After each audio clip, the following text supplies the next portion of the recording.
Hot Mic is brought to you by Red Wing Shoes of Fargo. Built to last. 3003 Main Avenue, Fargo.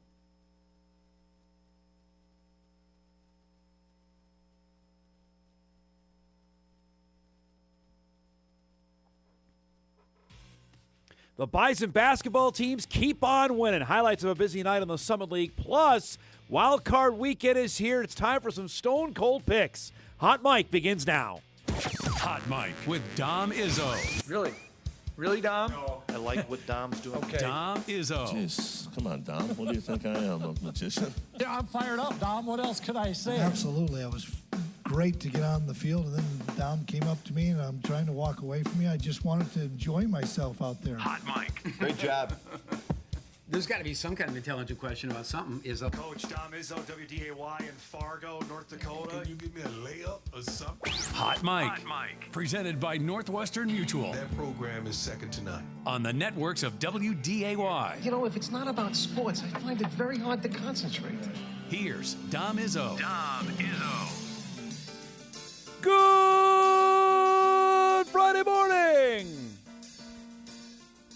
Welcome to the Here We Go weekend edition of Hot Mic on WDAY Extra. KSFL TV, good morning everybody to our friends in Sioux Falls, to KNBN in western South Dakota, and all parts in between at Inforum.com. Happy Friday, everybody, the 9th of January, 2026. Ready for the weekend. For some of you, the rest that are working, I salute you. I've been there, know it. Welcome to our Friday Spectacular, everybody. I am Dom Izzo, host of said show. There are days where you look at the show and like, holy cow, we got a lot to try and fit in over the course of the next 2 hours. I can remember those kind of nights anchoring the sports. Like, well, there's no way we're going to get everything in 3.5 minutes, and you go hat in hand and beg to Dana and Kirsten to say, hey, can we get 30 extra seconds? And sometimes it'd be yes, sometimes it's not going to happen. That's the beauty of this. If we can't fit it in, I was telling some of this when I was in Nashville last week. If we can't fit it in 2 hours here, then A, what in the world am I doing producing the show? And B, it couldn't have been that important. So there's a lot to cover, and we're going to try and do our best to get to all of it here over the next hour and 58 minutes or so. In anticipation of a huge football weekend for those that celebrate, NFL will take over starting tomorrow late in the afternoon. Then 3 games Sunday, and, of course, the Monday Nighter. We'll do picks with my pops coming up to wrap up our first edition of 2026. That's coming up to wrap up the show. We're going to get to the college football playoff game that happened last night. Later on in the show, I will say former North Dakota State running back, the Jerry Rice Award winner of 2024, Marty Brown, has a chance to do something that no one has done in the history of college football.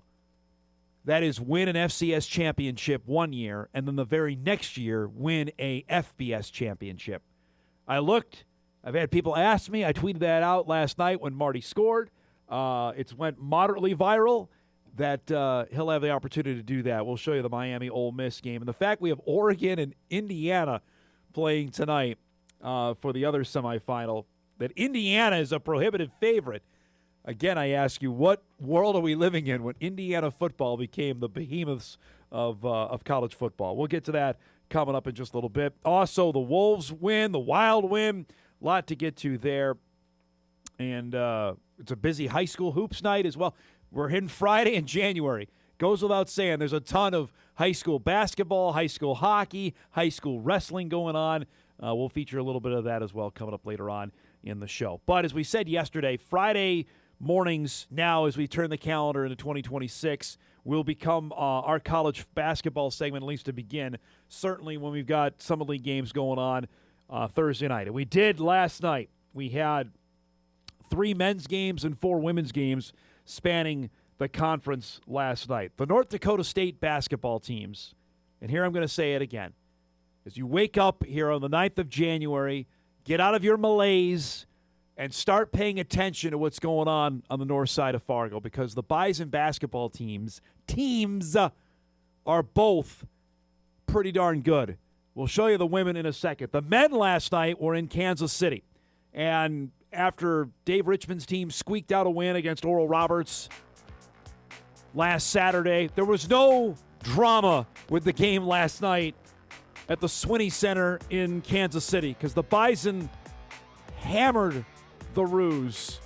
When I mean hammer, I mean like that. Markai Strickland, he's got a better one coming up later on in the game. The Bison were running all last night. Here, Damari Wheeler-Thomas, Kansas 3. Bison got out to a 9-0 lead in this game. They never trailed. Trayson Anderson had his best game as a collegiate player, making his third career start. Noah Feddersen, Kansas 3.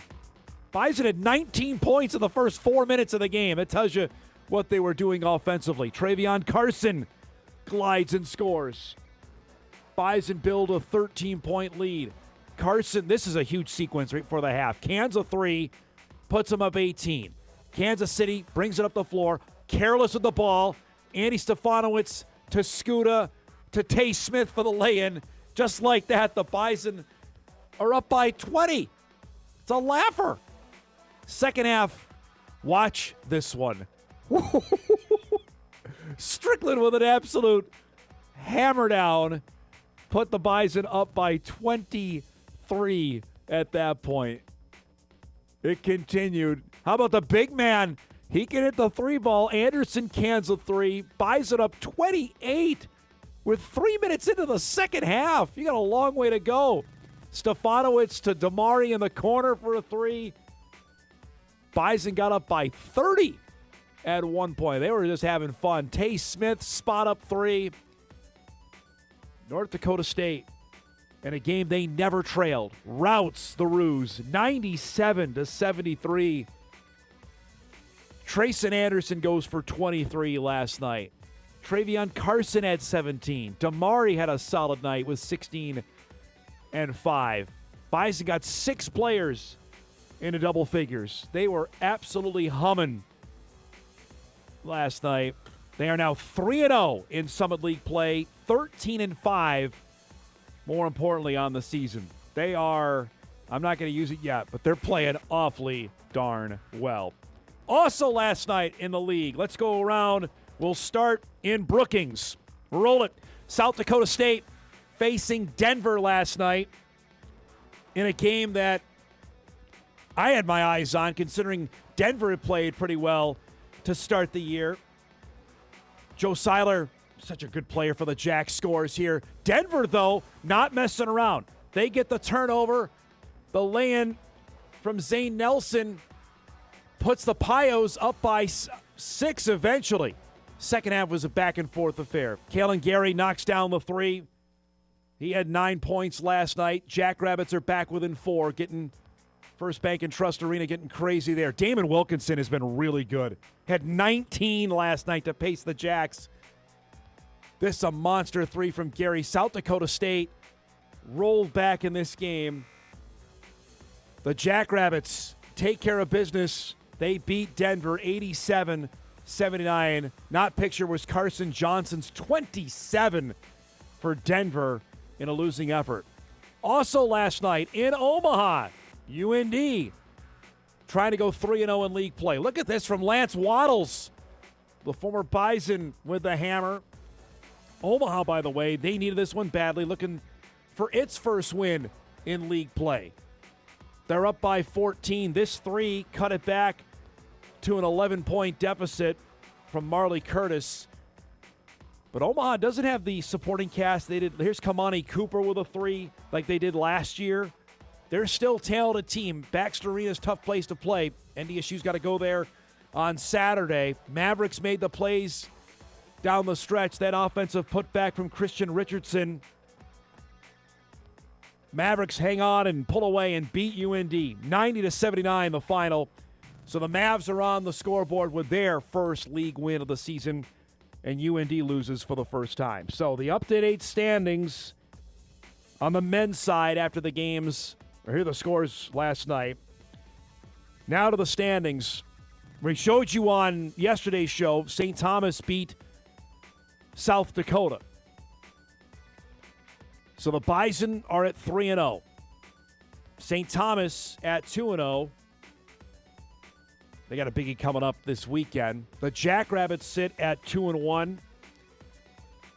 Denver and Omaha and Kansas City each at 1-2. It's a different way of getting there. And then you've got South Dakota still looking for its first win, and boy, it's going to be tough for the Coyotes this year. And Oral Roberts at 0-2 as well. That's the up-to-date. Again, we're really early in this. How about for Oral Roberts? They got to get St. Thomas coming up. That'll be an intriguing game on Saturday. So that's what happened on the men's side last night.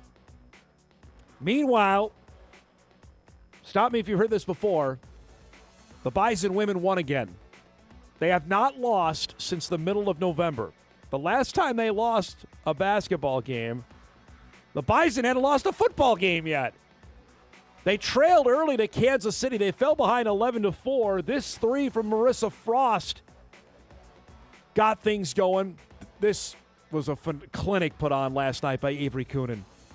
If you watched the game last night, I'm telling you now, folks, just appreciate what you're seeing on a number 22 because it's not guaranteed she's going to be here next year. Jossie Schiller is really coming on. The drive and finish. Bison, from the 4.5-minute mark of the first quarter, dominated this basketball game. Schiller with an and one. She had a stretch where she scored 6 straight points. Virtually unstoppable. Again, the Bison got whatever they wanted at the rim. Coonan was flirting with a triple-double at one point. Had 17 points. Had 16 rebounds. Had 6 assists and a couple of blocks.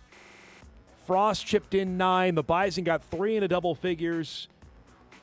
They cruise over the Roos, 77-54 for their 12th win in a row. Coonan gets her 11th double-double of the season. She has scored double figures in points now for 25 consecutive games. It's going back to the last stretch of last season. Schiller has her best game as a Bison with 19 points. And ESU now 3-0. And pretty pumped to talk about, especially considering how the last game went against Kansas City. I think we kind of came into that game with a chip on our shoulder, and I thought we handled it really well and stayed physical, and just a great team win overall. So what happened last year? Yeah, and I think that, that we can let that fuel us, and I think we did, and especially for us that were here last year. I know Jossie wasn't, but just going out there and showing what we're capable of, and I think we're a different team this year, and that showed.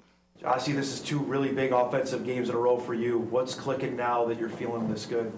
Yeah, I mean, obviously getting to play in this league last year is really helpful, just kind of because I know how these teams play. So that's definitely a big part of it. And I just think our whole team is playing so well that it's just opening it up for everyone. How much of her tenacity is something that maybe you didn't have last year? It's a different element to this team. Yeah, I mean, I was thinking about it during the game even, that Jossie's going to be like our secret weapon in some of these situations, and she definitely proved that tonight just with how she's played and how she played even the last game as well, and I think it just shows she's been playing with a lot of confidence recently, and that second time through league play, I remember it the same way, that you're probably a little more confident now. You know what things are like. You've played the teams multiple times, so yeah, she's playing great for us. Is the win streak talked about at all, or is that go unspoken right now? I mean, I think the media kind of talks about it. I think obviously we know it, but we're just taking it one game at a time, and especially coming into conference, we're only 3 conference games in. We still have so many to go. So just taking each one at a time and not looking too far ahead. We can look a little bit further ahead to the game coming up a week from now.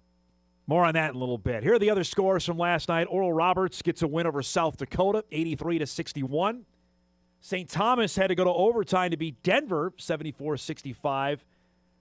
And UND got on the board with its first league win of the season, 75-54, the final in that one over the Mavericks last night. Those flip-flop here. Kansas City's coming to Grand Forks, and Omaha will travel to Fargo for the game on Saturday. The Jackrabbits did not play last night. South Dakota State has the mini bye. They've got Oral Roberts coming up next. As you see, the Bison now sit at 3-0, SDSU at 2-0. Oral Roberts, a heck of a win for ORU. They won by 22 on the road in Vermilion. That is a dynamite victory for that team after the Bison got them last Thursday to rebound and perform the way they did. That's a quality victory for the Oral Roberts team. South Dakota with its first league loss. St. Thomas got its first win. then Denver, Kansas City, UND, and Omaha wrapping things up. And I was asked this as I was leaving the shack last night, and this is getting the cart way before the horse, but knowing that Kansas City team has been a perennial thorn in the side of the Bison, and Jory Collins pointed out to me in the post-game press conference, they beat Kansas City pretty good in the regular season last year, and it didn't mean nothing when they got to Sioux Falls, and he's exactly right about that. Now, you'll remember that game they played in Kansas City last year, the Bison didn't score a basket in the fourth quarter. I don't foresee that with this team. My point being, though, is you keep on winning, you avoid likely Kansas City.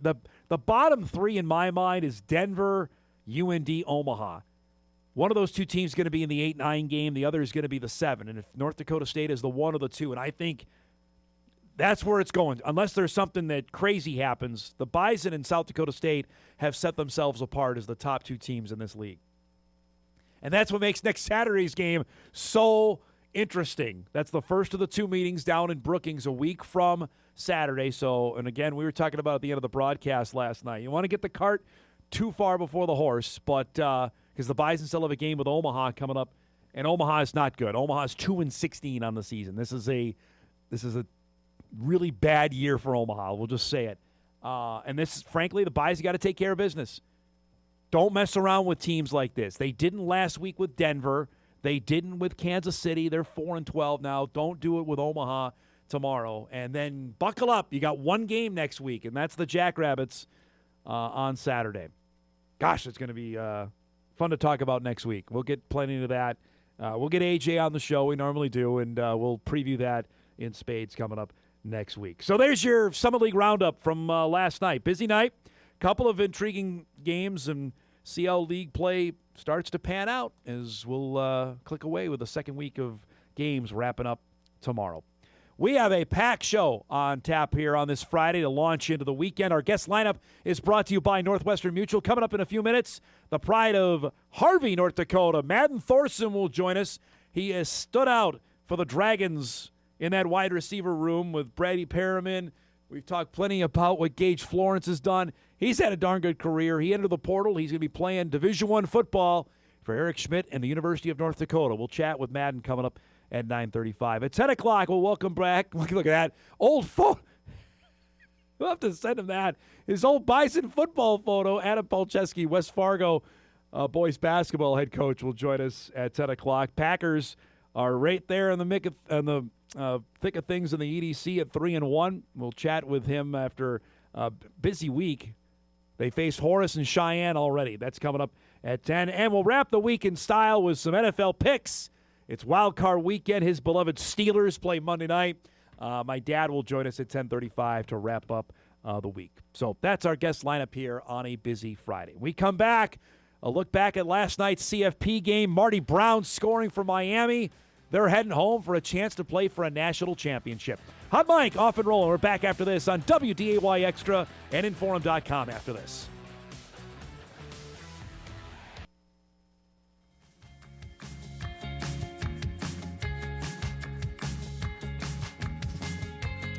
Welcome back, everybody. I mentioned it's Friday. It means we got plenty of high school sports happening tonight. We got a hockey doubleheader here on Extra. Girls and boys hockey out at Shields Arena. It's Stick It to Cancer night. Fargo North South will take on Davies. Coverage begins at 4:30. Then we'll do it with the boys game to follow at 7 o'clock on WDAY2 tonight. Heart of Lakes Hoops between Pelican Rapids and Barnesville doubleheader. 6 and 7:30 for that. So there is plenty of live sports. Looking forward to tonight coming up here on our networks between Extra and WDAY2. Email comes in. Dom, I saw this on Twitter. If you could mention it on your show, that would be great. I appreciate that. I tweeted this out after the press conference got done yesterday. I was walking back onto press row to get my gear, and Avery Coonan was besieged. There was a bunch of youth teams that were at the game last night, and you can see there was she was the most popular person there, and she waited and signed every autograph last night. So it was at least 15 to 20 minutes that she was signing autographs. There was a youth team from Barnesville that was there. They were more than ecstatic to have a chance to meet number 22. I thought that was really, really neat. If you were talking about in this day and age, and you can be cold-hearted and say, I'm not watching college athletics anymore because it's too professional and I don't like the players getting paid or I don't like how this whole thing works, and that's your prerogative. I disagree with that. But then there's this part of it as well where there is an athlete who has chosen to stay. She could have left twice over, and I don't think anybody would have begrudged her. Certainly after last year, she's a first-team all-league player and decided to return, and she's even better this season, that she might be the best player in the conference. I'll take might out of it. I think she's the best player in the league this season and has embraced here and certainly has a huge fan following. So appreciate that, and, that was after the game last night. Also last night, we are now down to 3 college football teams still playing. And the one that won last night, I don't know if anybody thought they should have even been in the playoff. That's the University of Miami. The Hurricanes beat Ole Miss in a classic in the Fiesta Bowl last night.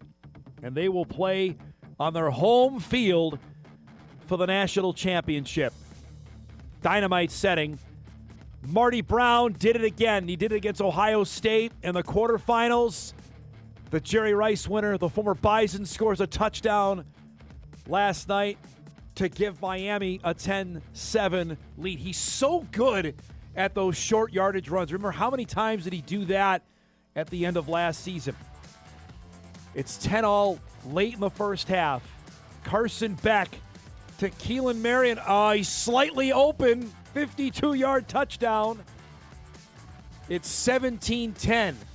It's 17-13 in the third. This from Lucas Carnero, who kicked Ole Miss into this game, banks it in. He hits 2 more field goals. Then Malachi Toney makes an absolute fabulous play, bouncing off guys to give Miami the lead. Trinidad Chambliss one-ups him. Daquan Wright for the touchdown. It's 25-24. Ole Miss uniforms, by the way, elite. They go for 2. Caleb Odom on the 2-point conversion. Rebels lead it 27-24. The old Ferris State quarterback had himself a game, but so did Carson Beck, the highest paid college football player, getting $4 million. Takes it himself for the touchdown. Miami leads it with 18 seconds to go at 31-27. Ole Miss has one last chance. They still have a timeout to play with. They get themselves into position down to the 34-yard line. So they got one heave for the end zone. Chambliss buys some time, goes to the end zone. It's incomplete. There's clearly pass interference. I mean, he's got 2 hands on him. I'm not sure what you're looking at. Either way, no penalty was called. Yeah, you can see that Ole Miss wanted a flag. They're not going to get one. Miami will play for the national championship. They beat Ole Miss 31-27. So the Hurricanes will await the winner of tonight's game in Atlanta between Oregon and Indiana. The national championship game, again, not for another 10 days, but a week from Monday. We got to figure this out, college football. We can't be playing to the 20th of January. But that is the scenario. Now, I got an email on this, and I was texted this as well when I put out the tweet last night. It was Marty scored. Because Marty Brown now will have the chance to become the first player, the first in the history of college football, to win a FCS championship and an FBS championship. No one has ever done that, let alone back-to-back years. Period. No one has ever done that. I mean, you can, and going back to our previous comment about what Avery's doing, you can lament that Marty left after 2 years of being here and an unbelievable season, and he was a great player for the Bison a year ago. And he has turned into a really solid player for a Miami team that, frankly, had not used him for about 4 or 5 weeks. Right? In the first-round game against Texas A&M, he didn't play. And then he became a weapon against Ohio State, scores a touchdown, scored a touchdown last night against Ole Miss. Had a heck of a ride, and we'll see what happens against either Indiana or Oregon for the title. If Oregon somehow, here's another nerd stat, we'll throw it out now. If Oregon somehow is able to win tonight and then beat Miami, it'll be the first time also in the history of college football that the FCS champion and the FBS champion played each other during the year. Remember, they started, Oregon and Montana State started the year, they faced one another. That is what we have at stake as well. So there's a little nerd stat for you to take into the weekend. Impress your friends with that one. Talk about impressive.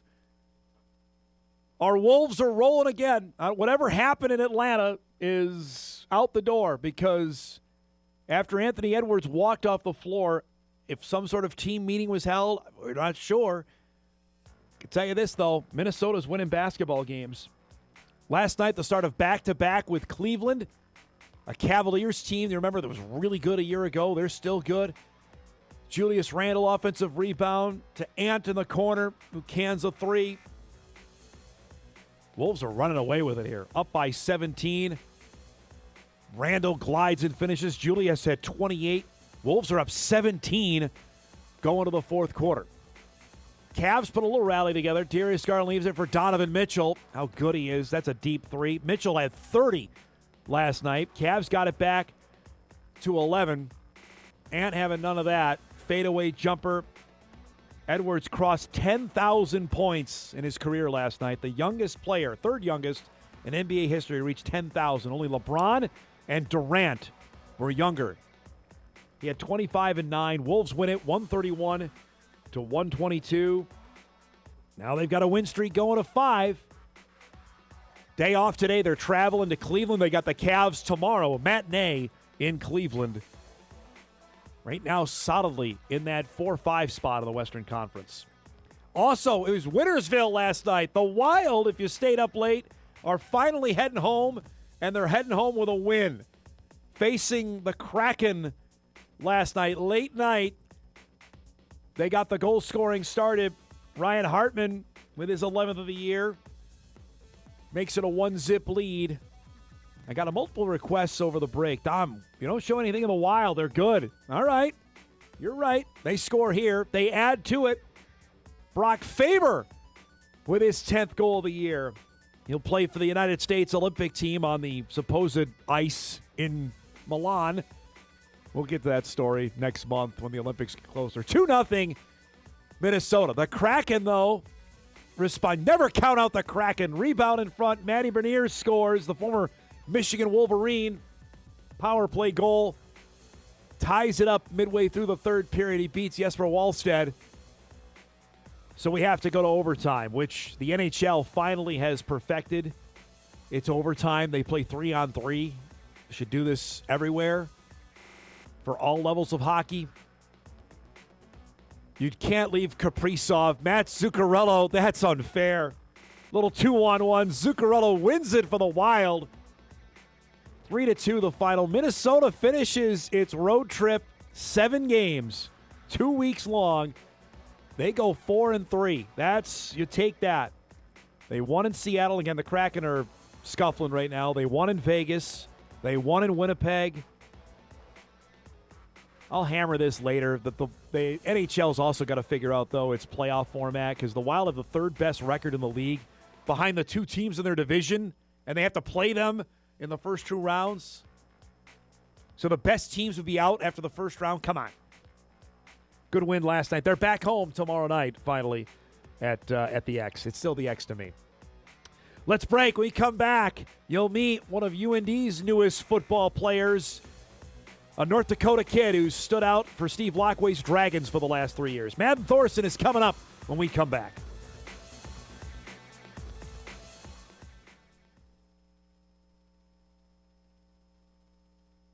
Back, everybody. Friday morning show off and rolling. We'll chat some EDC hoops coming up in our next hour.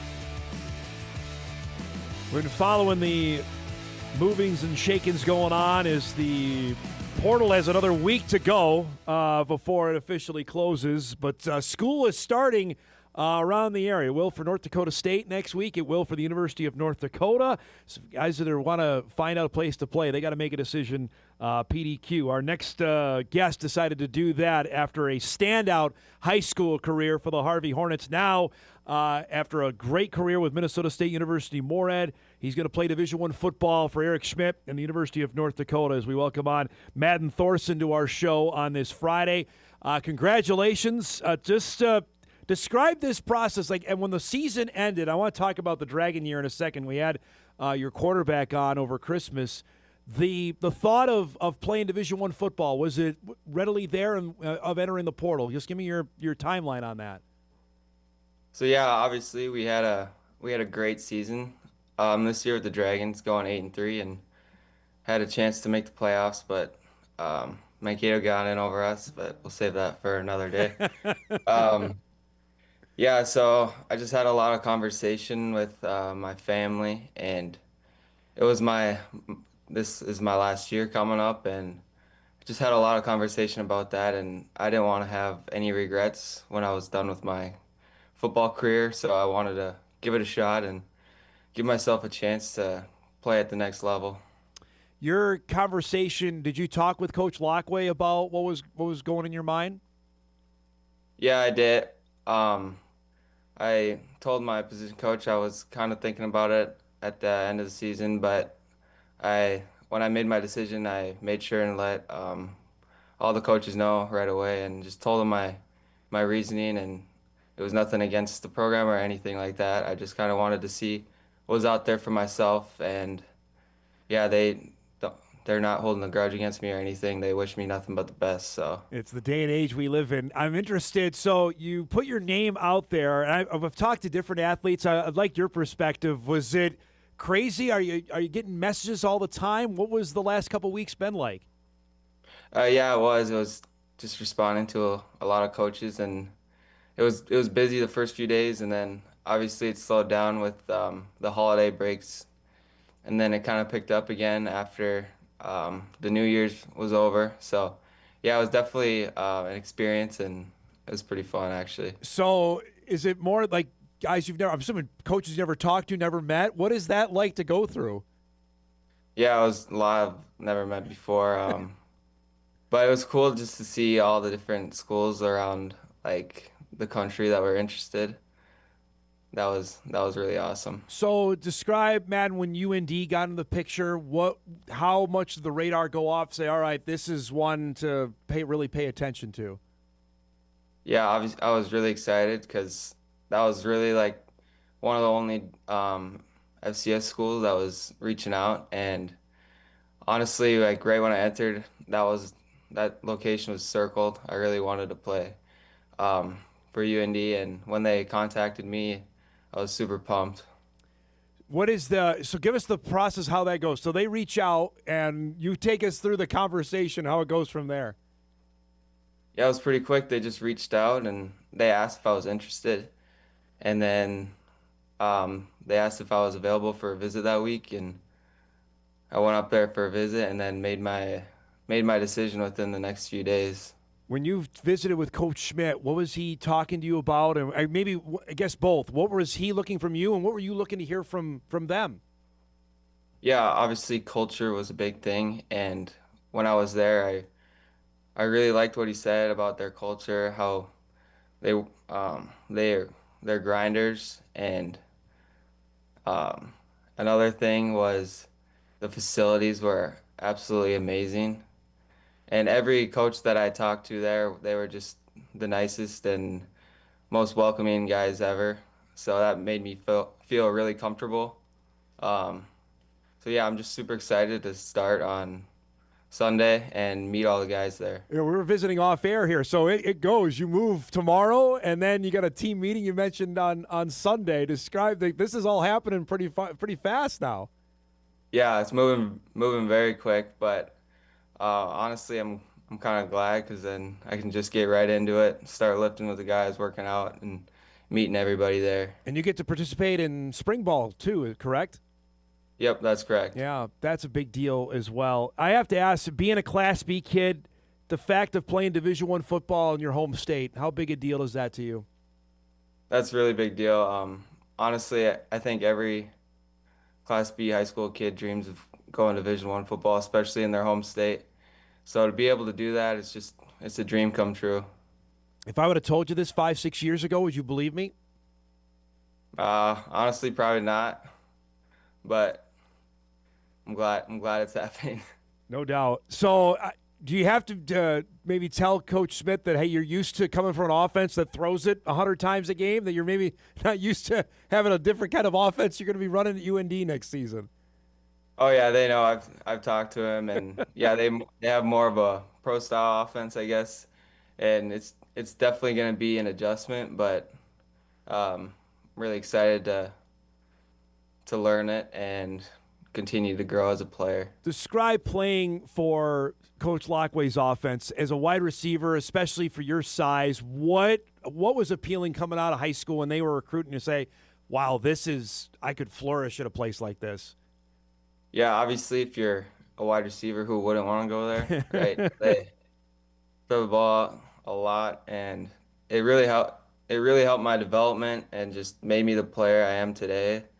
Just learning everything, and obviously running so many routes, that makes you better as well. So you were coming on the same time that Jack Strand got on the scene. What was your first memory of him? And like, wow, this guy, oh boy, this guy could be really good. Yeah, honestly, it was the first fall camp practice. We watched him throw a ball. I'm like, oh wow, like it was. Me and my roommate Brady, we talked about it. We're like, yeah, he's gonna be freaking insane. To have that, and we've had Gage on the show, another Class B guy, much like yourself. What was this like playing in this kind of offense? I know it had to be fun, but what did we not know you guys knew on the inside about what your offense was like, Madden? Yeah, definitely. Gage always said like the offense is obviously gonna run through us because we throw the ball so much. So it was just always being locked in and making sure we were on our A game. And obviously it helped having Jack Strand as our quarterback, one of the best in the country. And so yeah, it was really fun going into every week knowing we were going to throw the rock. All right, so let me rip the Band-Aid off. The game in Mankato, I know we had Jack on right over before Christmas. You guys dominated the football game. You win maybe the biggest game, certainly in your time at MSUM. What's the feeling leaving Mankato that night, going back to Moorhead? Yeah, obviously we knew we had a chance to make the playoffs, and we just had to wait on the voters pretty much. And then when we heard that they got in, it kind of hurt. It didn't kind of hurt. It hurt a lot. Yeah. But we couldn't really do anything about it. So to have that as Jack's final game as a Dragon, turns out your final game, is that maybe the best way to end it against a team that ended up going to the playoffs? You guys dominated them on the road? Yeah, I think so. It was definitely a good way to go out to beat those guys, especially just for the program as well. I know we didn't beat them for a long time, so that was just a great thing. All right, so I have to ask, since Gage is from Velva, you're from Harvey, how much smack talk was going on during practice on a day-to-day basis?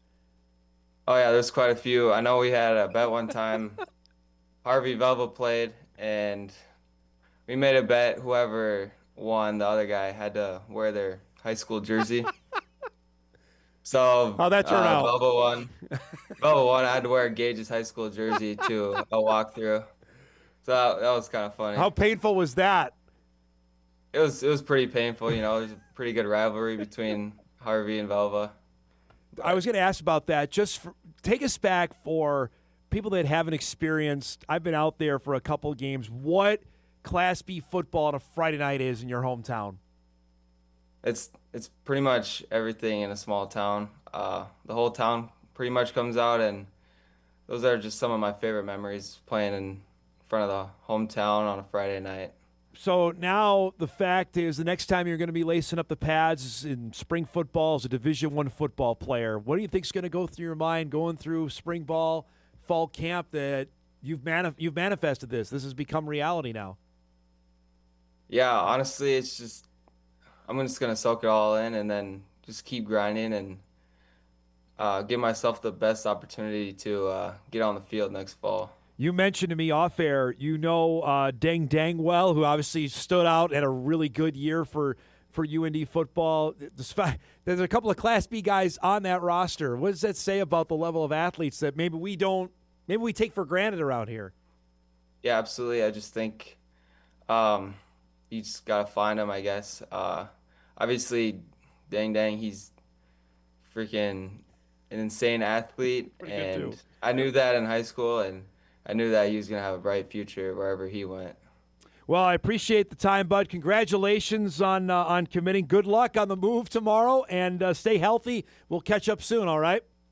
Thank you. I appreciate you having me. Good to see you. There he goes, Madden Thorson from Harvey, North Dakota, the newest member of the UND incoming class, transferring in from Minnesota State University Moorhead to the Fighting Hawks. You mentioned he'll be getting ready and part of spring ball for when are they going to do it? In March, I believe, in just a couple months. And I'll say this, the Dragons have lost at least 3 or 4 guys. I know a couple went to South Dakota State. Madden's going to UND. That, again, product when you're good at the Division II level is going to flip, and you're going to see guys that are moving up to the FCS level. It's just the natural progression of things. We'll chat later in the second hour if we have some time, or maybe we'll do it here after our break. The Bison added another player yesterday out of the NAIA level. NDSU has 2 that are coming up from NAIA football to play FCS, so they think that they can be players like that. And that's, again, when we talk about Marty Brown going from FCS, right, to the very top, to the Power 4 level, that's the natural progression here, you know. And I hammered this yesterday. Yeah, drop downs they're flashy. Wow, they got this guy from Notre Dame or Florida State or, Minnesota. Sometimes they work. I'd say more often than not it doesn't. But the guys that are moving up, a guy like Madden, hungry to prove it, that, yeah, I got overlooked. I think I'm a Division I football player. I'm going to show it. And more often than not, the guys that are coming up, you look at the track records, just keep it in FCS.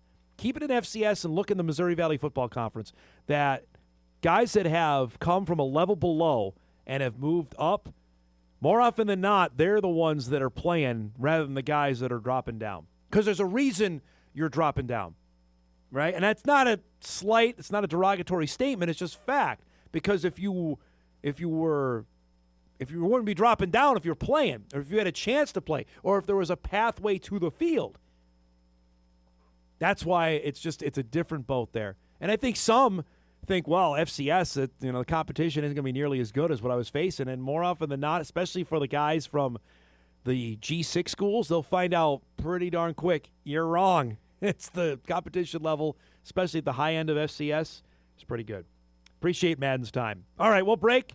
Come back. We'll wrap up our first hour. Adam Palczewski waiting the wings in our second hour. Chat some North Dakota high school hoops. Our busy Friday show rolls on. Back on Hot Mic right after this.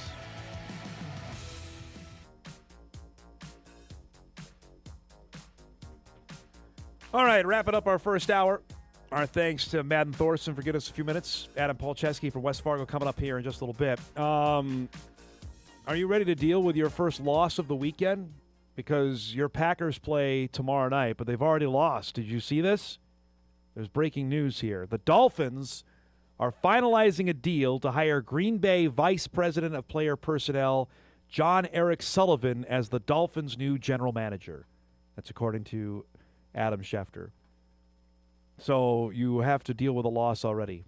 Are you all right with this, Eric Bennell? Yeah, I'll be fine. He's been with that organization since 2003, so. Okay, well, it sounds like a guy that knows what he's doing there. Yeah, but good for him. Do you know who he is? No, I've never heard of that guy. Well, apparently he's done something well. Started after working for the Packers since 2003, starting as a scouting intern before being hired full-time in 2004.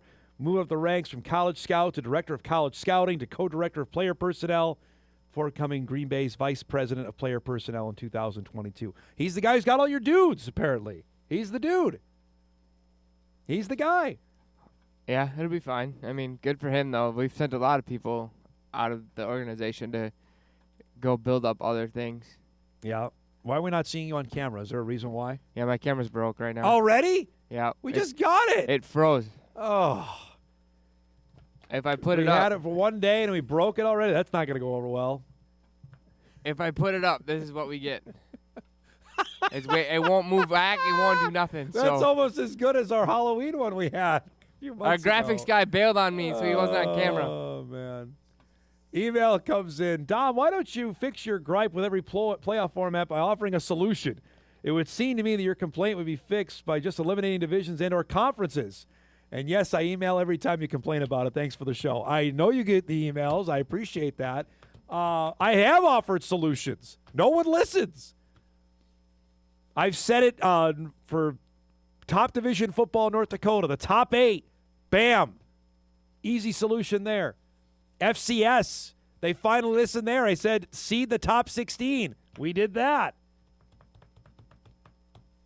NBA, I'd love to have it where we get out of conferences there, personally. NHL, what was the matter with the top 8 there? I never understood. Like, that was fine. They addressed something that wasn't a problem, and now they've created one where if your best teams, and this goes all the way from high school football in North Dakota to professional sports, if your best teams don't have a chance to play deep into the tournament, then what are we doing? You know, like, just come on. You can't sit here and tell me the Avalanche, the Wild, and the Stars, who have the 3 best records in the NHL, and I'm not a great hockey mind, but I'm just going to I know what I see. Colorado's lost like 3 times in regulation. If one of those 3 is out after the first round, that's not good. That's not getting our best to have a chance to play. You know, the reseeding that happens in the NFL is likely the fairest way to go about it. You know, whoever, like if the Packers win on Saturday night, they're going to go to Seattle because they're the 7. Same on the AFC side. That's fair. Then the 1 seed should be rewarded by playing, quote unquote, the lowest seed.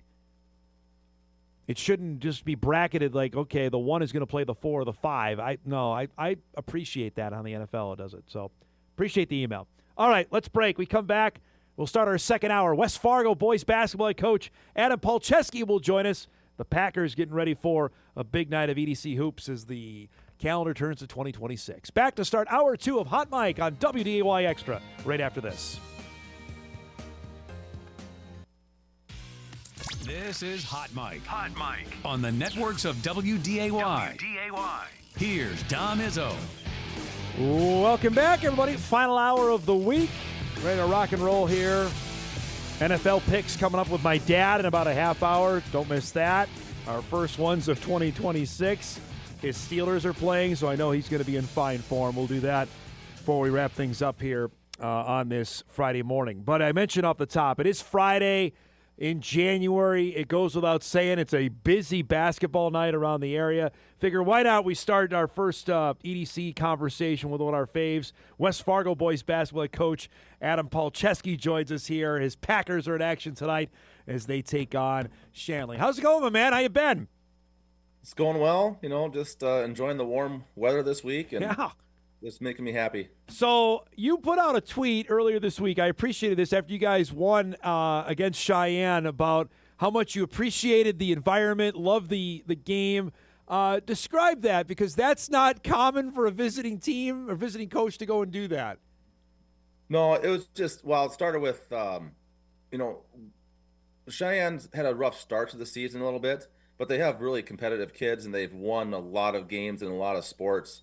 And I knew they were going to get after us, and they did. We tried some new things we hadn't done yet, and they didn't back down from any of it. And it was just like a heavyweight fight back and forth. Such a fun game to coach in and have my guys play in, and just respect to them and their coaches, and just the school was a great atmosphere.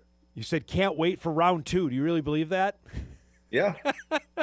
Yeah, that's one of the nice things about this 3-class system is now you get so many more good games, and not that we didn't have good games with everybody, but week in, week out, if you're not coaching your team as best you can and they're not playing as best as they can, you're going to get beat. So you better bring the juice every night. Well, the schedule makers, I don't know if they did you any favors. You had Horace and Cheyenne back-to-back, your 2 rivalry games. Describe what I saw the gym for your home game with Horace. That was fantastic.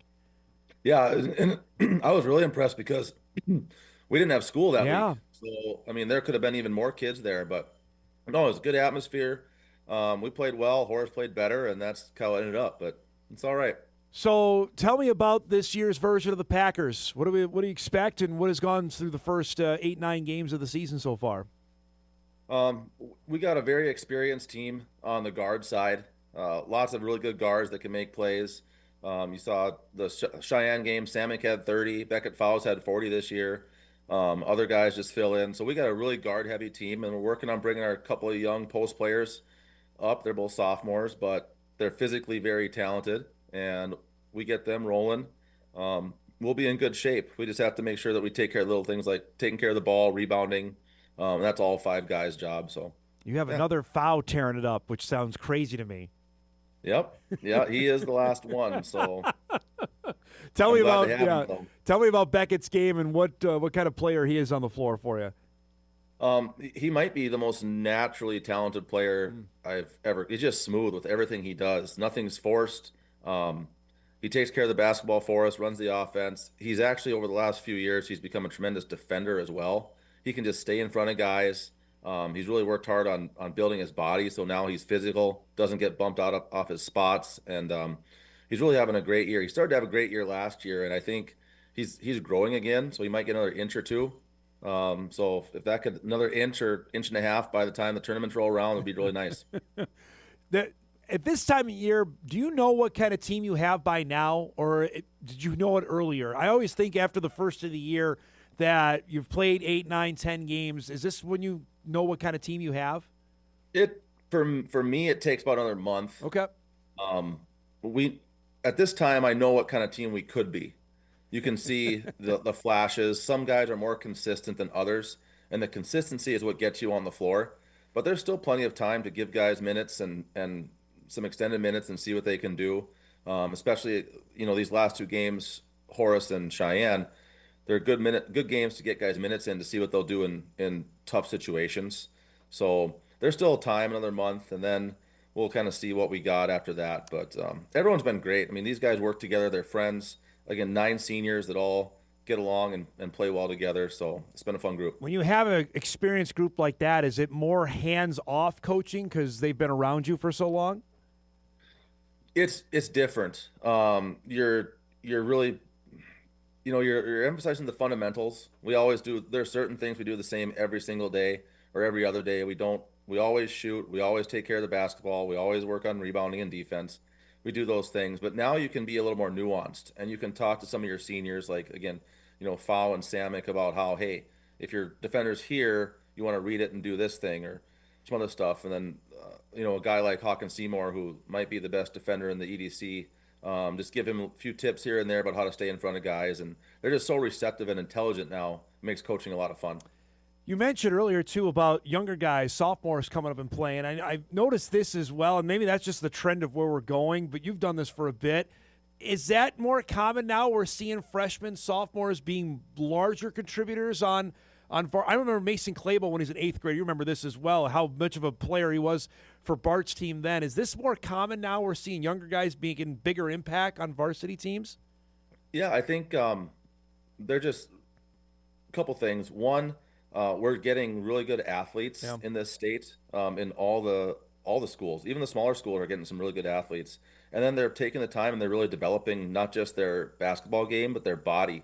So a lot of these freshmen who couldn't play, a decade or 2 ago because they weren't strong enough yet, they're lifting at a younger age and they're working hard. So now they're physically able to play and compete at that level, and they can guard a few people, and it allows them to use their skills.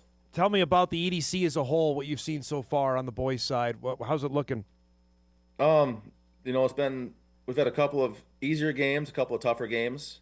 I think the 4 teams that are usually at the top, us, Horace, Cheyenne, Davies, will kind of stay at the top for the regular season. But everyone else, we got Shanley tonight. Shanley's been playing really well. They've changed their style of play. They're playing faster. They're getting better shots. They have a kid in Tommy Baumgartner who's one of the better players in the league, and he can score 20 every night. So teams like that are making it tougher on you, they always tend to show up every year.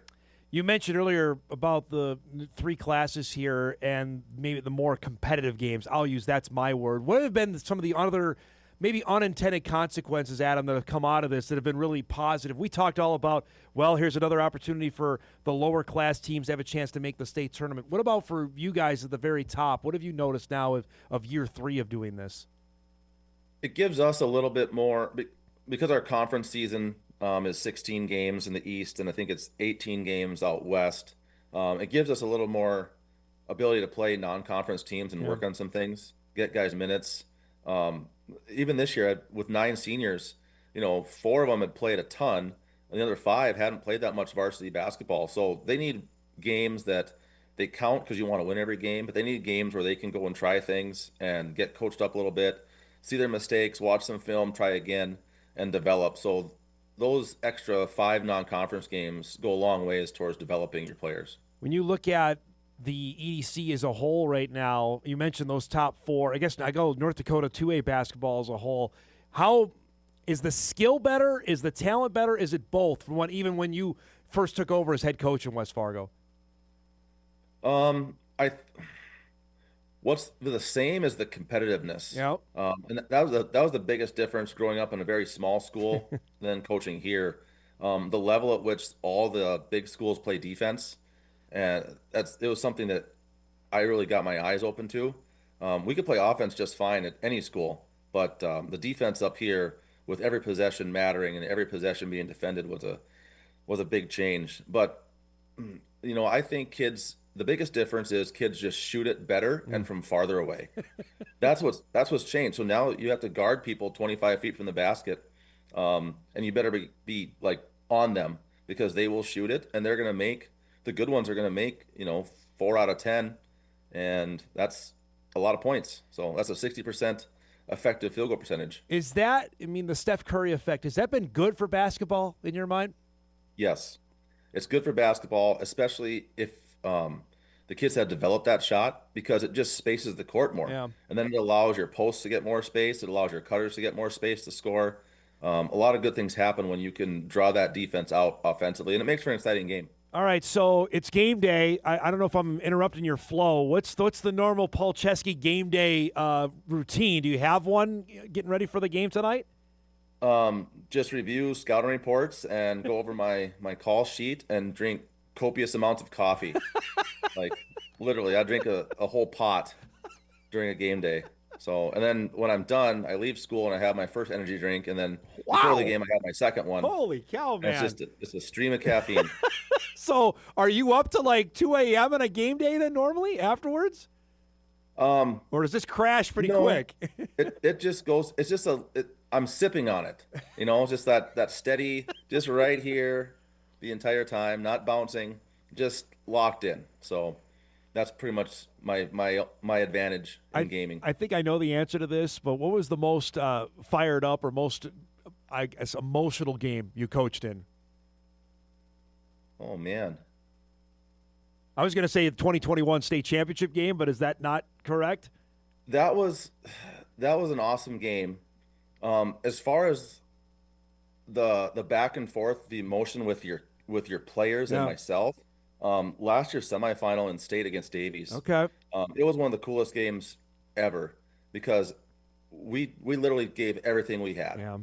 And so did Davies, and it was just back and forth. And after that game, I was happy. Like I was like, it's very rare that you get a team that can play 36 minutes and max out the entire time. And we did it. Yeah. And you can't ask more of kids.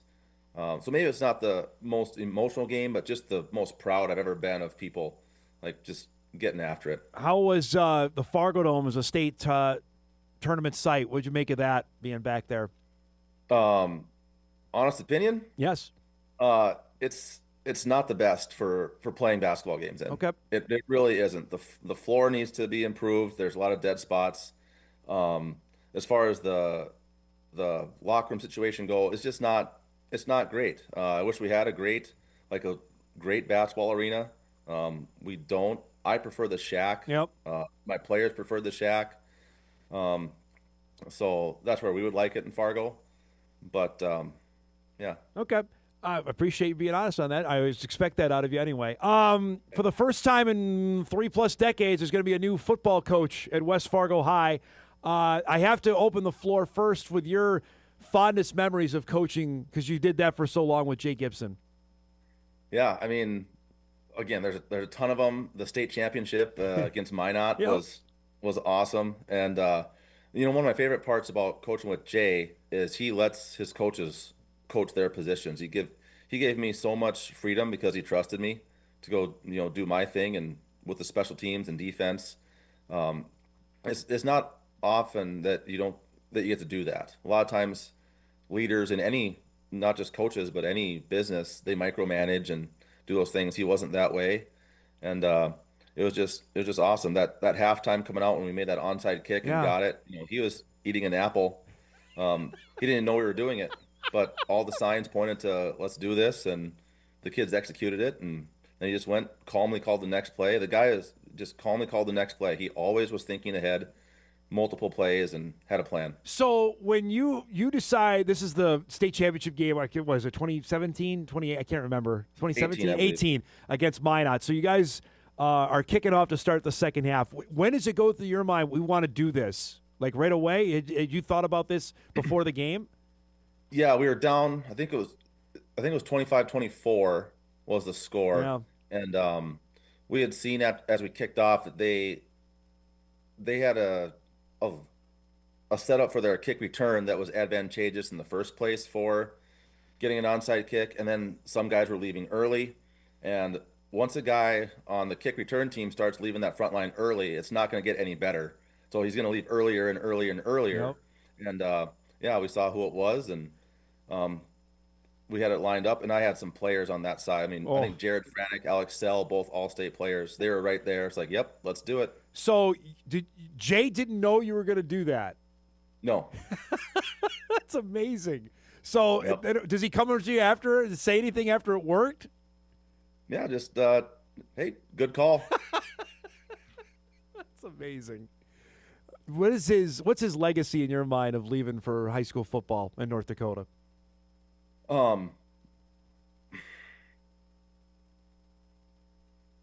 He was a great guy. If I would have played for someone other than my high school, I would have loved to play for him. He let us, the players got to play. He changed the entire, West Fargo was terrible at football until he got there. And 200 games he's won, something like that. Yep. It's insane to do that at one place. He's probably the last big school coach that will ever do that. Schmeeker retired a few years ago. Yes. So, I mean, Jay's the last one of a long line of coaches that, would would build something and then see it. Sometimes it was here and sometimes it was down. And you never quit trying to win. Just really impressive that the longevity and the ability which he was able to do it. It's great to catch up, bud. Thanks so much for doing this. You can get back to your coffee and energy drinks here. I don't want to throw off your routine. Good luck tonight. We'll talk in a couple months here as we get going down the season, okay? All right, sounds good, Dom. Have a good one. Good to see you, bud. There he goes. Adam Palczewski joining us, West Fargo boys basketball head coach. Packers are 3-1 at EDC play. They've got Shanley coming up tonight, part of a huge EDC basketball night.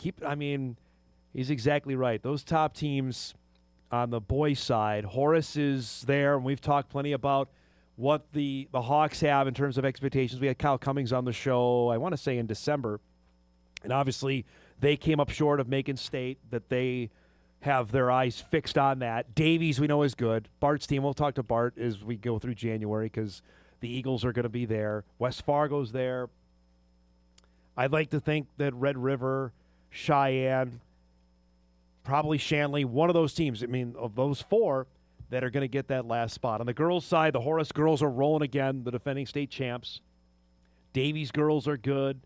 Red River, Cheyenne, and we had Beth Maher on with Shanley earlier in the week. That it's between, to me, those are the teams. Once we get to the EDC tournament, played in the first week of March here in town at the Shack, those are the ones that are going to be battling to make it to state. This year, the 2A tournament back out in Bismarck at the Event Center. No, they love hosting that week after the WDA tournament is out there in early March.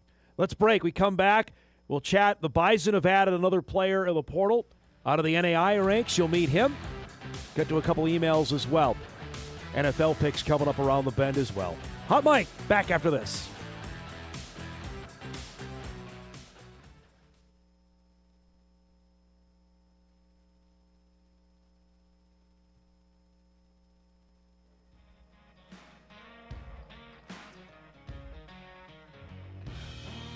All right, welcome back, everybody.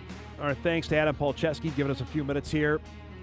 Part of the crazy Friday night we got going, UND hockey in action tonight. They're out west against Colorado College. Open up a road trip there with NCHC play after they took care of Mercyhurst. They've got CC, a team that was a thorn in the side over the last couple of years that totally derailed Brad Berry's teams over the last year. I think it's safe to say that Colorado College just was a team that UND had owned for the better part of a decade, and then CC bubbled up, got a little bit better, and UND really had its fits trying to beat them. That's coming up tonight, 8 o'clock, and then 7 o'clock on Saturday.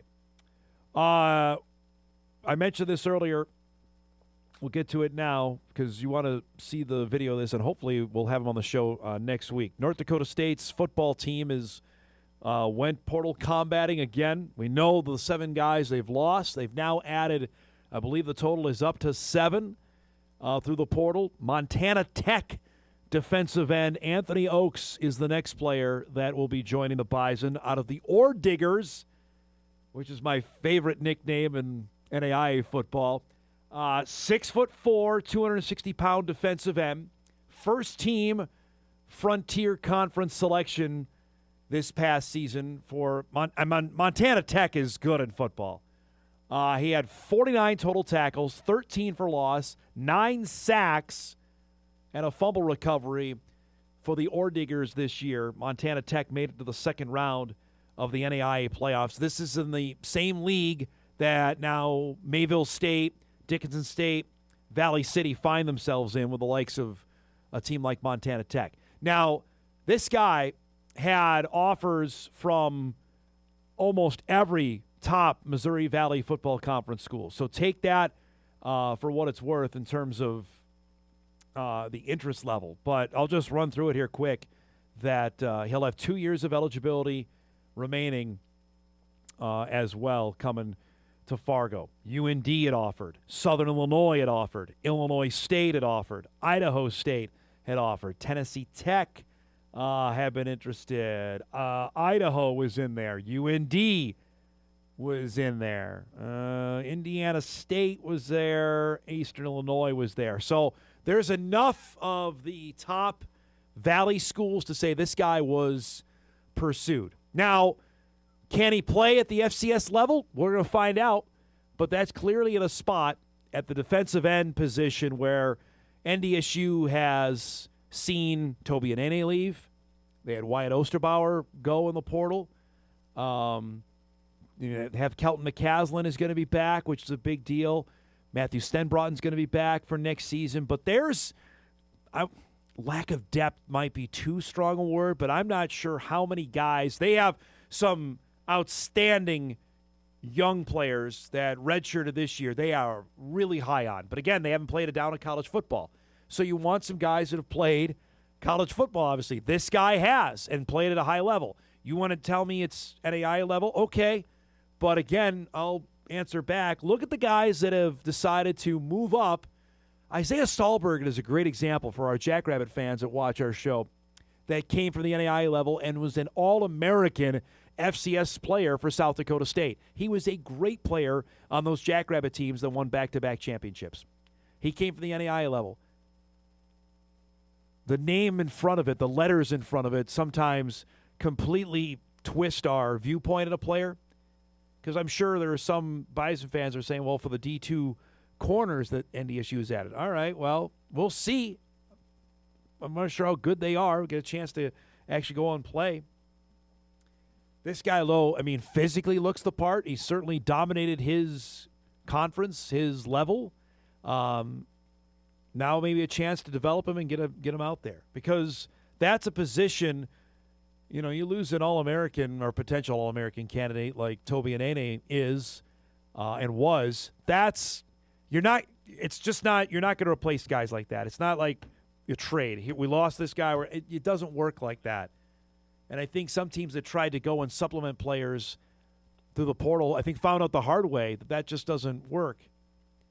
That's why I think for the guys that Thomas Roberts, a young guy they really like, the Bison I'm talking about. Blake Schiltz, young man from Pine Island, Minnesota. They really like him, that redshirted this past season, that get a year in, another year of a spring ball. These guys never even had spring football. They're true freshmen. That, okay, maybe now as redshirt freshmen, can we ask you to play 10, 15 snaps?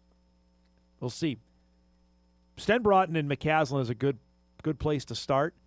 I thought Stenbroughton over the last handful of games was really a nice player. Starting that UND game, I thought the last 3 or 4 games of the season became a really nice piece on the end for the Bison. So something to keep an eye on. But that's the latest piece. I know they're still looking at a couple other players to add. You can add whenever. Going in, the deadline is next week, but you can add whenever. Granted, school starts for NDSU. I believe they have late classes on Monday, and then the first full day is Tuesday. So they're going to add anybody likely in the next – if they want to have them for spring football, it's going to be over the next 36 to 48 hours. Something we'll be watching pretty closely, and anything changes on that, we'll update you on Monday. All right, we'll break. Final half hour of the show is here. It's time to do some NFL picks. My dad is waiting on deck. We'll chat about how his Steelers somehow made the playoffs, who he's got winning it. That's coming up. We come back. Had a Yankee hat on, of course, which I usually almost always do, but she says to me, if I were you, I'd take that hat off. And I looked at what they had to look at to begin with. I ain't taking my hat off. I know where I am. Yeah, right. You believe anything that guy says? Because I don't. He said he was going to marry J-Lo, too, remember? Come on. I finally told your mom. I said, there's no sense. Let's just put TVs in the room because I'm only going to wake them up anyway. So that's how I got a television? Alrighty, it's that time. First time in 2026. We get to. This is 6 years of doing this, old man. You know that? Yeah, my old man, I do know it. We're into year 7 of doing this. They haven't canceled us yet, huh? That's a good thing. So here's the thing. I'm flying to Nashville last week, and all over the airport there are televisions, and I see Oswego, New York all over them because you guys got pounded with snow last week. all around us got it worse than we did, and then we finally got it. The one night we got a foot overnight. Oof. It was just crazy. How much did you end up having? They got 3 or 4 foot up north all in 2 days. Holy cow. Yeah, it's crazy. It's always fascinating to me when the Weather Channel comes. I think it was Fox News there. There was like the Today Show. Who else was in Oswego? They were all most of them were up in Sandy Pond area, Sandy Creek up that way. Yeah. So it comes that lake effect snow, and it does not mess around. It's just nonstop, hour after hour. So, but now you told me it's raining today? Pouring rain today, yeah. It's 45 degrees. Do you have any left now? Very little. It's going fast, but no, there's still quite a bit on the ground. Oh, man. Well, there you go. It's crazy. I'm laughing, though. I'm walking through the airport in Nashville. I look up, and I know there's Bridge Street now. So I'm like, what? What is going on? Like, why are they in my hometown? And then we got lucky, really. We only got it for one night. The rest of it, they just kept getting lucky with a foot of snow. Is luck is crazy. Right. Unbelievable. We did end up a little over a foot, but let's talk lucky with your football team because I tried my hardest to stay awake. I got up at 4 o'clock in the morning to fly back to Fargo from Nashville, and I'm fighting it. I did not see the end. I had to rewind the DVR. What in the world happened Sunday night in Pittsburgh? That was just back and forth. Whoever had the ball last was going to win. That's all it was. Like last night's game. Yes. You know? So we're watching it here. The Steelers obviously score late. They miss the extra point. So it's 26-24, and Lamar's got what, 40 a minute, a ton of time that they're going to go drive and win the game, right? You know what? If he didn't miss that extra point, they'd have lost.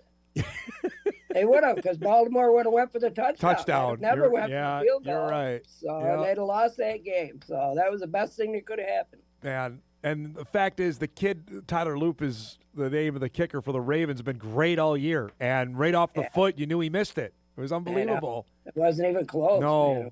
And then out of this, the Steelers make the playoffs. John Harbaugh gets fired, and everything is crazy now in the AFC North. Jackson had him fired. Really? Oh, I don't no doubt in my mind. But he's the guy. He plays when he wants to play. That's the tough part.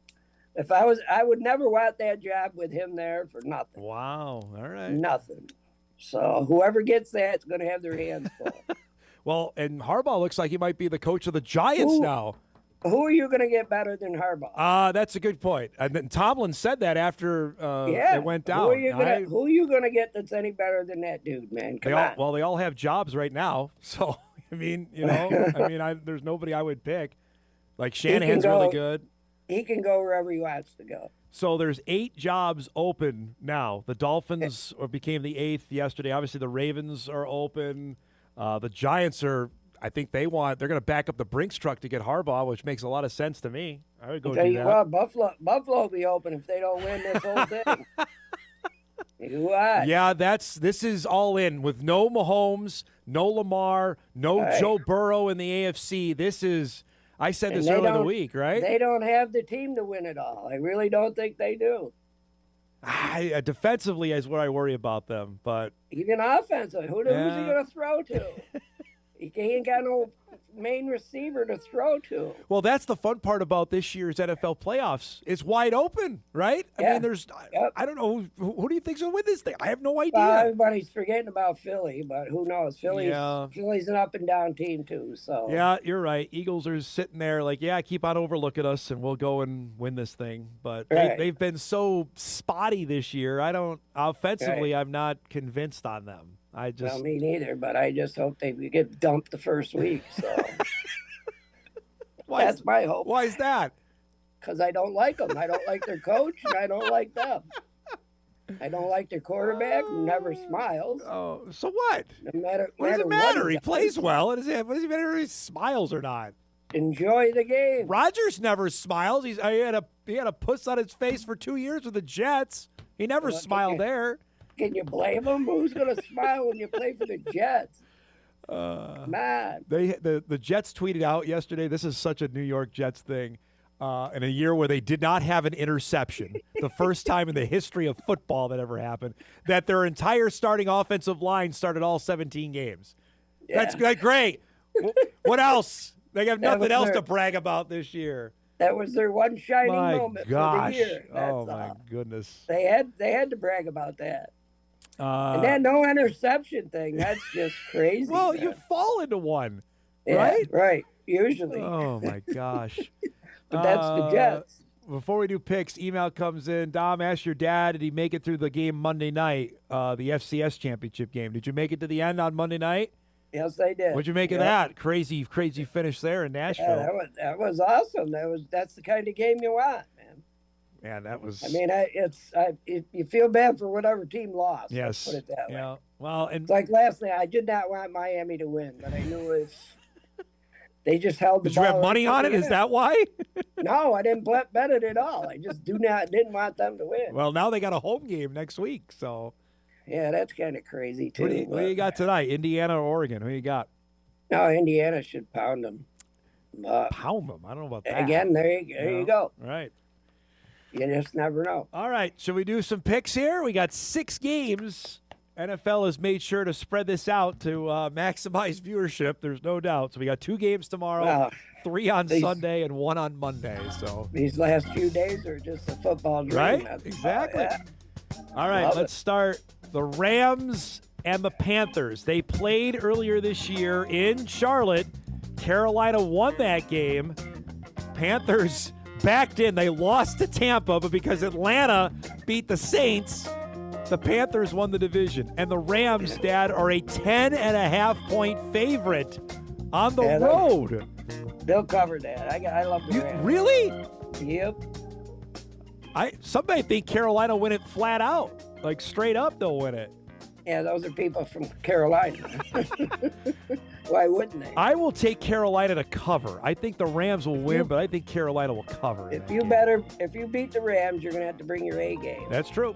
Either that or Sanford's really going to have a bad game. And they terrible did. game. He was not good against Carolina. That's how they lost that game. Well, he's had a few of them this year, so that's what they're hanging on. Saturday night, Amazon Prime has the Packers and the Bears. Right now, weather forecast says 35. That's actually pretty warm for Chicago on a Saturday night in January. Green Bay is basically a pick-em, 1.5 point favorite over the Bears. That's perfect weather for a football game. Yes. I'm going to go with the Packers. Oh, okay. I know your buddy will be happy about that. He's on pins and needles back here. Don't forget, that's Amazon Prime tomorrow, all right? Yeah. You're good. You're locked in on that. Everybody wanted it. They gave it to Amazon, so that's interesting. Also, it just came out. Al's going to be back next year. What do you make of that? He's going to be back in 20. I don't know if that's it. It's a one-year deal, but Al will be back doing the games next season. With Herb Street again? I believe so, yes. Yeah, they're pretty good. I like that one better than all of them. That's your favorite booth? Yep. No way.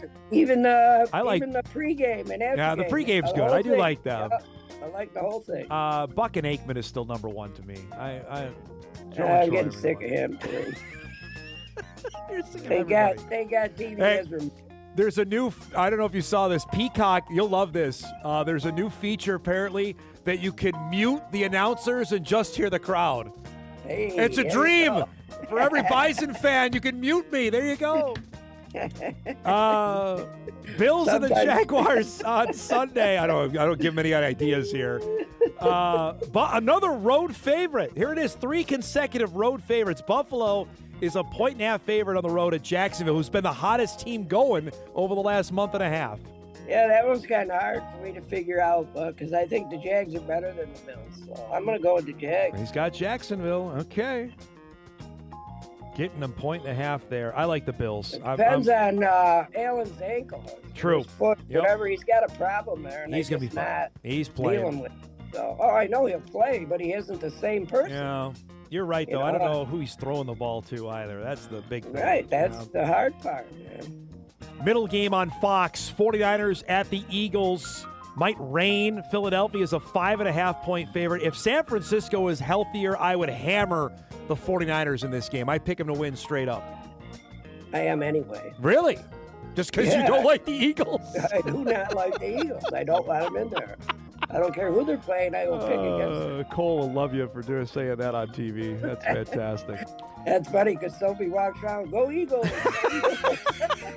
That's awesome. The Sunday night game on NBC, Chargers, Patriots. Now, New England won 14 games in the regular season. They're the 2 seed.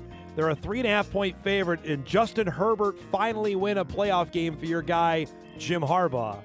No, give it a Pats. It's pretty definitive. I think the Patriots are going to win this one. I don't know how much farther after that. Okay. I'll take them on this He's one. got New England at home. Do we even need to set aside time for the Monday night game? I mean, I already know who you're picking to win. Well, I can't go against them. I don't know. Houston's a tough matchup for your team. I'm just saying. They got the best defense for sure, but I mean, we'll see what happens. Texans defense is legit. So I mean, what they give up with Baltimore was create those 2 touchdowns. Yes. And the guys were wide open. Yeah. I mean, come on, somebody's got to figure that out. Here's the thing, though. DK Metcalf is going to be back for the Steelers after missing the last 2 weeks. So you got him back. So that'll help the other receivers. A-Rod they always double team him. Yep. So. Pittsburgh, by the way, is a 3-point underdog. That's another road favorite. Again, I don't think I've ever remember having 4 road favorites in the NFL playoffs. No way. Yeah. Well, the Steelers are getting how much? 3. Yeah. Well, that's against the number 1 defense. They better get. Vegas is gonna. Vegas can either make out great this weekend, or they're gonna be fairly upset with themselves here. You know yourself. This weekend is some crazy scores, man. I'll bet you. Well, there's 6 games. Yes. 4 of those will hit the over. Oh, okay. There you go. There's the hot tip. You picked the 4, but 4 will hit the Your over. game is I can guarantee you the Steelers will be under. It's 38. Yeah, your game is 38.5. I'm going under on that one. Yeah, Like I 20 might to raise 17. that. I might raise that to 40 and then go under, because you never know. That Rodgers can get hot at any time. Can he? I never saw that in 2 years, so apparently that happened. Well, you got to have a team that helps them, and they didn't have a team that helped them. I mean, come on. Oh, Lordy. We have to clip that. I'm picking Philadelphia to lose because I don't like them is my favorite part of today, I'm pretty sure. Plain and Fantastic. simple. I do not like them, and I don't want them to win. You're like the green eggs and ham guy. I don't like them. I don't like them, Sam. I am. All right, we got to roll. Have a great weekend. I love you, and I'll talk to you later, all right? I mean, I love you too. Enjoy the game. football. Sounds good. There he goes. First prediction segment of 2006. He's got Carolina. Oh, I have Carolina. He put the Rams. He's got the Packers, Jacksonville plus 1.5. The Niners getting 5.5. Patriots minus 3.5. And the Steelers plus 3. I like Carolina. I like the Bears. I'm taking the Bills. I'm on them on the Niners. I think that game will be close. I like New England. I like Houston. I'm different. No surprise, I'm going to differ with them on most of the picks. All right.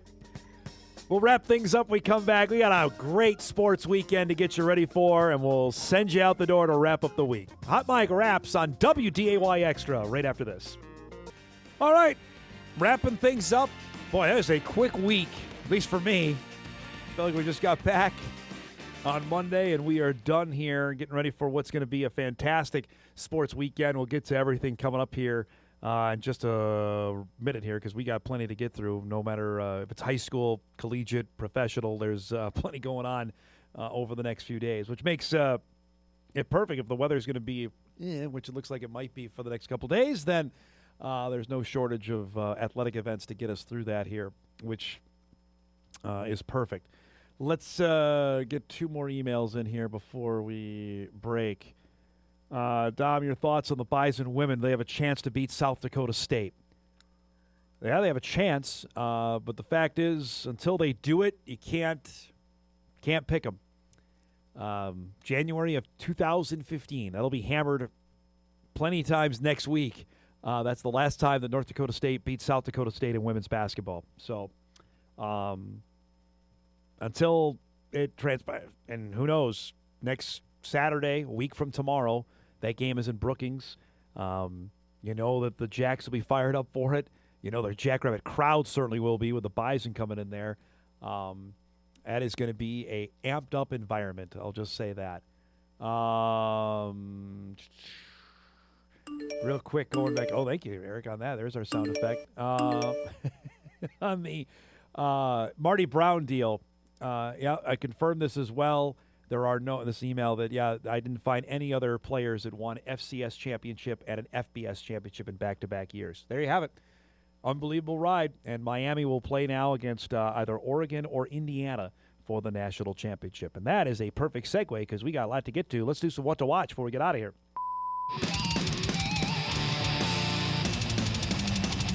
What to watch brought to us by our friends at Northwestern Mutual starts tonight. We've got high school both hockey and hoops for you. If you want hockey, we've got it on Extra.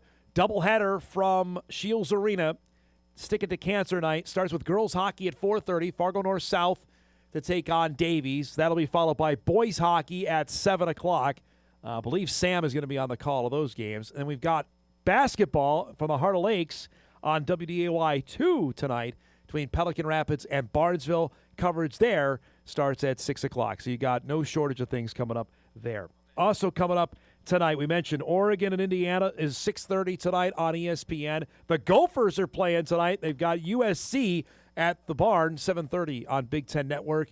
And UND and Colorado College, NCHC TV, 8 o'clock puck drop there. Tomorrow, don't forget, we got Bison women's basketball. North Dakota State will take on Omaha.